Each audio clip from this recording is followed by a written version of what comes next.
दोस्तों, पीपल के वृक्ष को जल चढ़ाने से कौन सा पुण्य मिलता है, आइए जान लेते हैं एक नागिन के उद्धार की इस महान कथा के माध्यम से। समुद्र की गहराइयों में स्थित क्षीर सागर, वहां का दृश्य अत्यंत दिव्य और मनोहर था। क्षीर सागर में लहरों के बीच में शेष नाग की शैया पर भगवान विष्णु सुकून से विराजमान थे। उनका नील वर्णी शरीर दिव्य आभा बिखेर रहा था। उनके समीप माता लक्ष्मी उनके चरण दबा रही थीं। चारों ओर दिव्य प्रकाश था और वातावरण में शांत संगीत की ध्वनि गूंज रही थी। इसी बीच एक पावन पथ से आकाश मार्ग होते हुए देवर्षि नारद जी वहां पहुंचे। नारद जी के हाथ में उनका दिव्य वीणा था और मुख पर हल्की चिंता की रेखाएं थीं। भगवान विष्णु ने नारद जी को देखा और मंद मुस्कान के साथ कहा, पधारो नारद, तुम्हारा स्वागत है। ऐसा प्रतीत होता है कि तुम कुछ व्यग्र हो। क्या बात है? क्या तुम्हारे भ्रमण में कोई अनहोनी घटी है? नारद जी ने शीश झुकाकर भगवान विष्णु को प्रणाम किया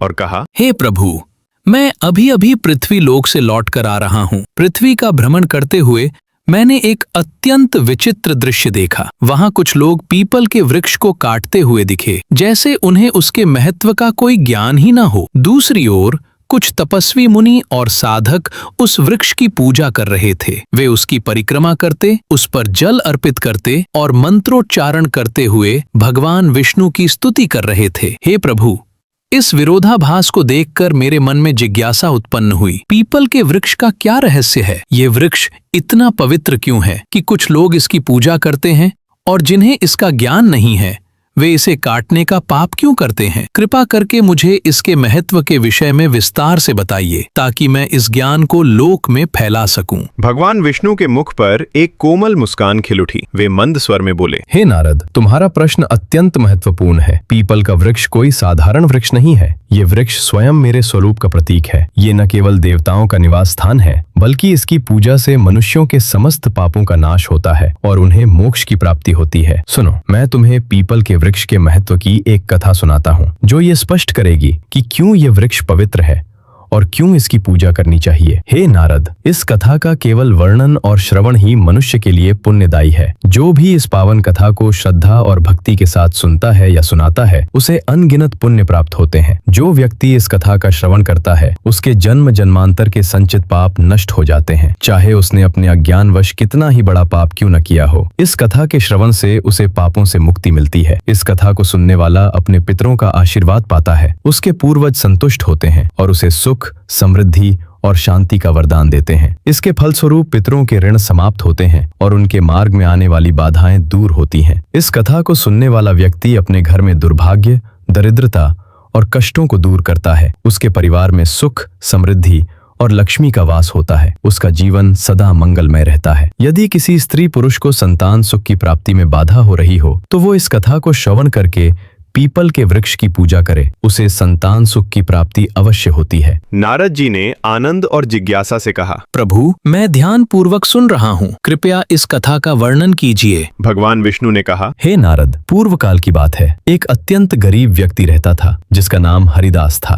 हरिदास ईमानदार और परिश्रमी था, लेकिन उसका जीवन अत्यंत कठिनाइयों से भरा हुआ था। वो जंगल से लकड़ियां काटकर उन्हें बेचता और जैसे तैसे अपने परिवार का भरण पोषण करता था। उसका परिवार बड़ा था, बूढ़े माता पिता, उसकी पत्नी गायत्री और 3 छोटे छोटे बच्चे। हरिदास दिन रात मेहनत करता, फिर भी परिवार के लिए पर्याप्त भोजन जुटाना मुश्किल हो जाता। उसके घर में किसी भी प्रकार का धार्मिक कार्य नहीं होता था और ना ही देवताओं की पूजा अर्चना होती थी। हरिदास को शास्त्रों और धार्मिक महत्व के विषय में कुछ भी ज्ञान नहीं था। एक दिन हरिदास हाथ में कुल्हाड़ी लिए जंगल की ओर निकल पड़ा। वो सुबह से ही जंगल के एक एक कोने में घूमता रहा, पर उसे लकड़ियां तो दूर, एक भी सूखा पेड़ नहीं मिला। उसकी थकान बढ़ती जा रही थी और सूर्य अपनी मध्याह्न अवस्था में चमक रहा था। हरिदास को चिंता सताने लगी कि यदि वह आज लकड़ियां नहीं ले गया तो घर में चूल्हा नहीं जलेगा। भूख और प्यास से व्याकुल होकर वह जंगल में और आगे बढ़ने लगा। जंगल का यह भाग अत्यंत भयानक था। ऊंचे ऊंचे वृक्ष, घनी बेलें और झाड़ियों ने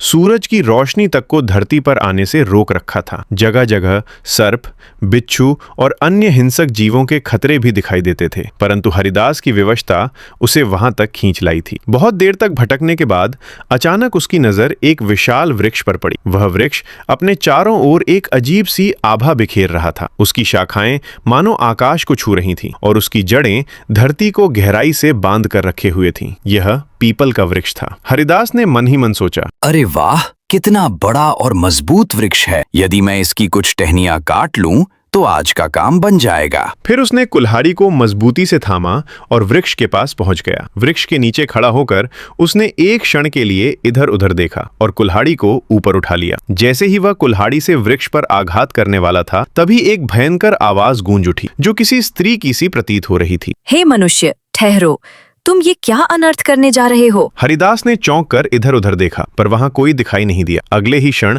वृक्ष के तने के पास से एक भयानक काले रंग का सर्प प्रकट हुआ। उस सर्प की आंखें चमक रही थीं, मानो उनमें अग्नि की ज्वालाएं जल रही हों। हरिदास भयभीत होकर पीछे हट गया। सर्प धीरे धीरे उसके सामने आकार लेने लगा। वह अब सर्प नहीं, बल्कि एक सुंदर स्त्री का स्वरूप धारण कर चुका था। यह कोई साधारण स्त्री नहीं थी, बल्कि एक नाग कन्या थी। उसका चेहरा तेजस्वी था और उसकी आंखों में अपार रहस्य झलक रहा था। फिर नाग कन्या ने गंभीर स्वर में कहा, हे मनुष्य, तुम ये पवित्र पीपल का वृक्ष काटने जा रहे थे। क्या तुम्हें इसका ज्ञान नहीं कि पीपल के वृक्ष में देवताओं का वास होता है? इसे काटने से तुम्हें महान पाप लगेगा। हरिदास की सांसें तेज हो गईं। वह भयभीत होकर कांपते स्वर में बोला, हे देवी, आप कौन हैं और मुझसे मनुष्य की वाणी में बात कैसे कर रही हैं? मैंने तो ऐसा कुछ कभी सुना भी नहीं था। कृपया मुझे बताइए कि आप कौन हैं और ये वृक्ष क्यों इतना विशेष है? नाग कन्या मुस्कुराई और बोली, हे मनुष्य, मैं इस पीपल के वृक्ष की रक्षक हूँ।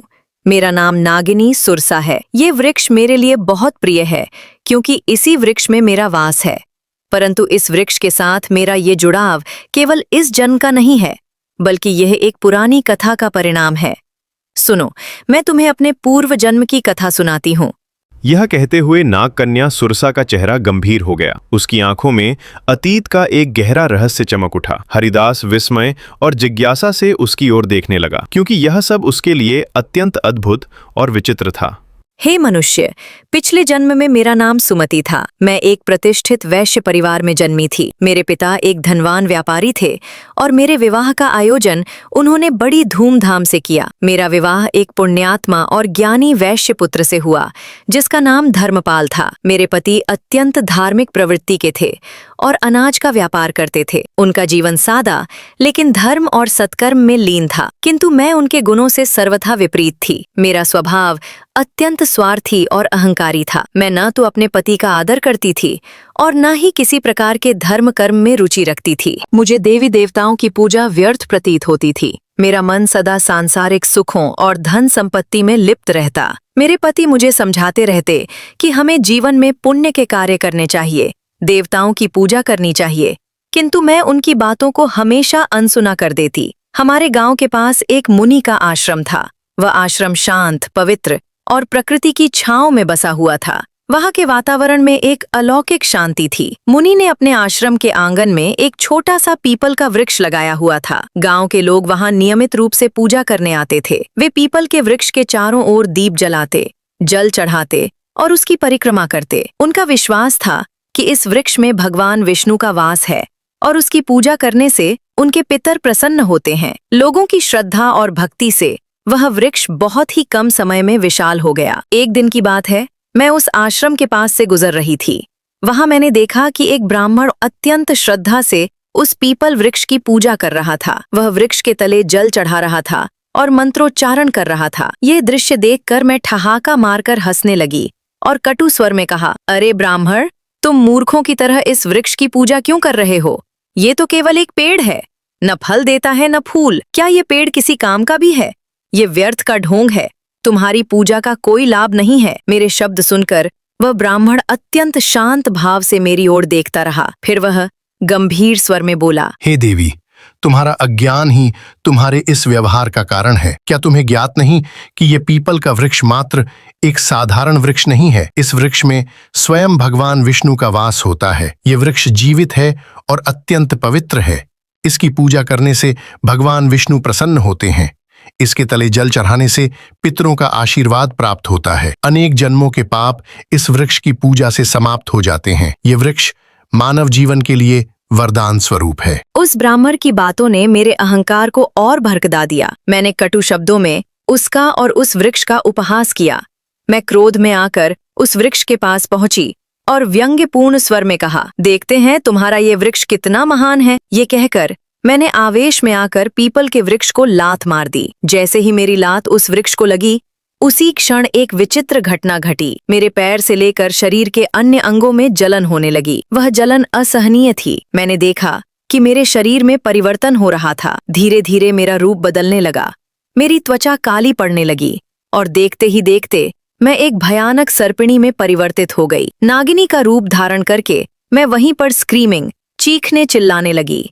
मेरी चीख पुकार सुनकर आश्रम के मुनि वहां आ गए। मैं उनके चरणों में गिर पड़ी और क्राइंग, रोते हुए अपनी व्यथा सुनाई। मैंने उनसे विनती की कि मुझे इस श्राप से मुक्ति दिलाएं। मुनि गंभीर स्वर में बोले, हे स्त्री, तुमने घोर पाप किया है। पीपल के वृक्ष को अपवित्र करना और उसका अपमान करना भगवान विष्णु का अपमान है। तुम्हें तुम्हारे कर्मों का दंड मिला है। फिर मैंने ट्रेम्बलिंग, कांपते हुए हाथ जोड़कर मुनि से प्रार्थना की, हे ऋषिवर, कृपया मुझे क्षमा करें और इस श्राप से मुक्ति का कोई उपाय बताएं। मैं अपने पापों के लिए पश्चाताप करना चाहती हूँ। उस मुनि ने थॉटफुल, गंभीर स्वर में कहा, हे पापिनी, तुम्हें इस श्राप से मुक्त होने के लिए 100 वर्षों तक इस पीपल वृक्ष पर निवास करना होगा और इसकी रक्षा करनी होगी। जब 100 वर्ष पूर्ण हो जाएंगे तब तुम्हारे पति यहाँ आएंगे और इस वृक्ष पर जल अर्पित करेंगे। उसी दिन तुम्हें इस श्राप से मुक्ति मिलेगी। इतना कहकर मुनि वहां से चले गए। तब से मैं इसी वृक्ष पर वास कर रही हूँ। ये वृक्ष दिनों दिन बढ़ता गया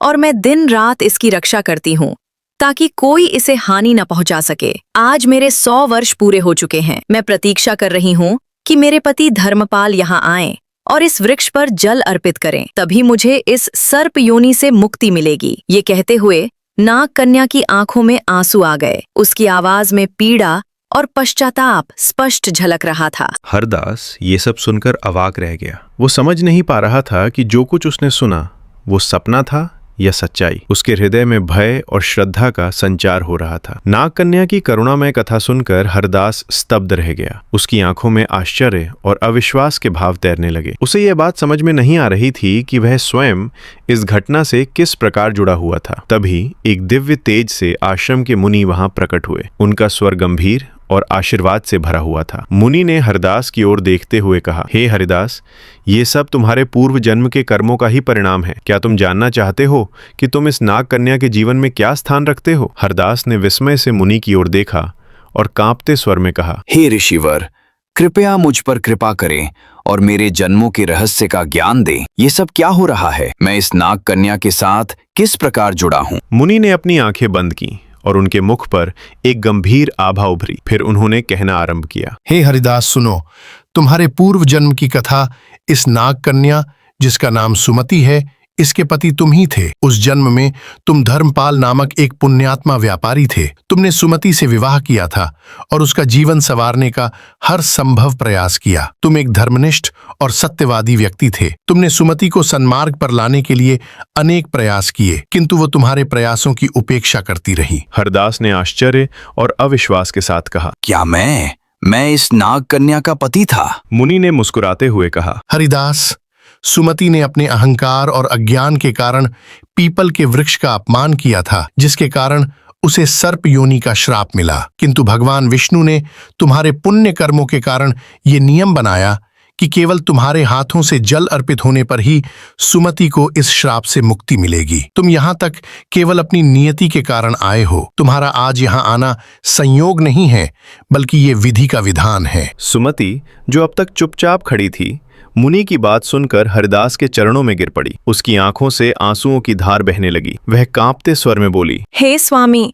मैं अपने पूर्व जन्म के पापों के लिए आपसे क्षमा मांगती हूँ। मेरे अहंकार और अज्ञान के कारण मैंने आपको दुख पहुंचाया और इस पीपल वृक्ष का अपमान किया। किंतु आज मैं आपसे एक बार फिर प्रार्थना करती हूँ, कृपया इस पवित्र वृक्ष पर जल अर्पित कर मुझे इस शाप से मुक्त करें। हरदास की आंखों में करुणा भर आई। उसने नाग कन्या के प्रति कोई क्रोध या घृणा नहीं दिखाई, बल्कि उसके हृदय में श्रद्धा और सहानुभूति का भाव जाग उठा। उसने मुनि की ओर देखा और कहा, हे ऋषिवर, मुझे बताइए, मैं इस पुण्य कार्य को कैसे पूरा करूं? मुनि ने हरदास को पीपल वृक्ष के पास ले जाकर कहा, हे वत्स, इस वृक्ष पर श्रद्धा से जल अर्पित करो और भगवान विष्णु का स्मरण करो। इससे तुम्हारे पूर्व जन्म के बंधन समाप्त हो जाएंगे और सुमति को भी मुक्ति मिलेगी। हरदास ने पास ही रखे कलश से जल भरा। वह पीपल वृक्ष के सामने खड़ा हुआ और अपने मन में भगवान विष्णु का ध्यान करते हुए जल अर्पित करने लगा। जैसे ही उसने जल की धार पीपल की जड़ों में चढ़ाई, एक अद्भुत घटना घटी। पीपल वृक्ष के नीचे एक दिव्य प्रकाश फैला और नाग कन्या का सर्प रूप धीरे धीरे नष्ट होने लगा। उस स्थान पर एक सुंदर तेजस्वी स्त्री प्रकट हुई। उसका चेहरा चमक रहा था, मानो वह स्वयं एक देवी हो। सुमति ने हाथ जोड़कर हरिदास और मुनि को प्रणाम किया। सुमति ने कहा, हे स्वामी, आपके पुण्य और भगवान विष्णु की कृपा से मुझे आज इस अभिशाप से मुक्ति मिली है। मैं आपके प्रति कृतज्ञ हूँ। आपने न केवल मेरे पापों का प्रायश्चित करवाया, बल्कि मुझे मोक्ष के मार्ग पर ले आए। मुनि ने आशीर्वाद देते हुए कहा, हे सुमति, अब तुम स्वर्ग लोक को प्रस्थान करो। तुम्हारे इस श्राप का अंत हो चुका है। भगवान विष्णु तुम्हें आशीर्वाद दें। भगवान विष्णु ने पीपल वृक्ष के महत्व की कथा समाप्त की। उनके मुख पर करुणा और दिव्यता का तेज झलक रहा था। देवर्षि नारद जी अत्यंत भाव विभोर होकर बैठे थे। उन्होंने भगवान विष्णु की स्तुति करते हुए कहा, हे प्रभु, आपने पीपल वृक्ष की महिमा और यह कथा सुनाकर मेरी जिज्ञासा को शांत किया। मैं धन्य हो गया। इस कथा से यह स्पष्ट हुआ